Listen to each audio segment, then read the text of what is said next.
kami ingin bisa terus memaintain, bahkan juga meningkatkan sustainable portfolio ataupun juga portfolio hijau.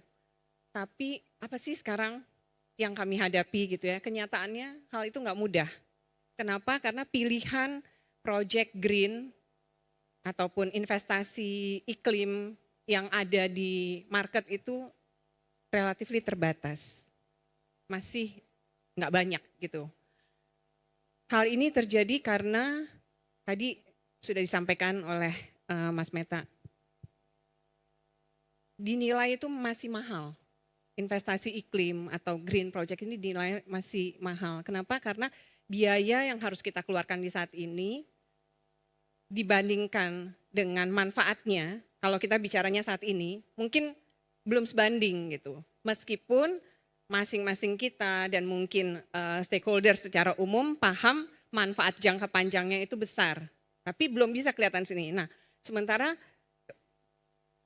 sangat umum gitu ya, kepentingan bisnis lah yang menjadi prioritas utama. Sama halnya juga buat Bank Mandiri gitu ya, kalau punya pilihan mana dong yang menghasilkan profit lebih dulu. Nah, hal inilah yang menjadi challenge. Lalu apa dong solusinya? Kami melihat bahwa perlu adanya kebijakan yang akan memicu ke arah transisi ke low carbon economy. Dan hal ini bentuknya bisa berupa insentif gitu ya, yang tentunya ini juga sudah jadi diskusi lah gitu ya. Kemudian juga apa nih yang mungkin bisa diberikan konsekuensi secara finansial buat ke perusahaan atau industri yang masih menghasilkan emisi tinggi. Salah satu mungkin yang bisa menjadi key driver adalah carbon tax.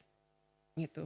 Dengan pengenaan carbon tax akan mendorong orang atau berpikir 2-3 kali untuk masih melibatkan perusahaannya atau bisnisnya ke high emission bisnis gitu ya. Atau mulai nih mikir harusnya saya kompensasi dengan apa nih. Nah, kita bisa juga melihat contoh di negara-negara di Asia Tenggara khususnya Singapura yang telah menerapkan carbon tax ini mulai tahun 2019. Kami melihat dari data gitu ya bahwa selama tahun 2020 hingga 2023 terdapat peningkatan lebih dari 20% untuk investasi iklim di Singapura. Hal ini tentunya mungkin bisa kita juga contoh gitu. Kenapa? Karena saat ini memang belum diimplementasikan, maksudnya belum diaplikasikan gitu ya carbon tax ini di Indonesia.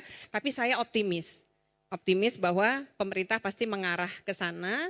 Dan apa yang sudah mulai dilakukan sebagai contoh misalkan adanya trading emisi gitu ya yang diawali atau dipelopori untuk sektor energi.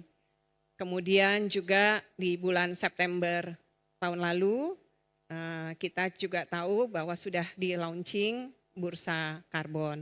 Nah, hal-hal ini saya yakin kalau kita lakukan juga secara bersama-sama memilih dengan tadi dukungan kebijakan yang memang akan mendorong ke sana, harusnya kendala ini secara bertahap bisa diminimalisir. Terima kasih.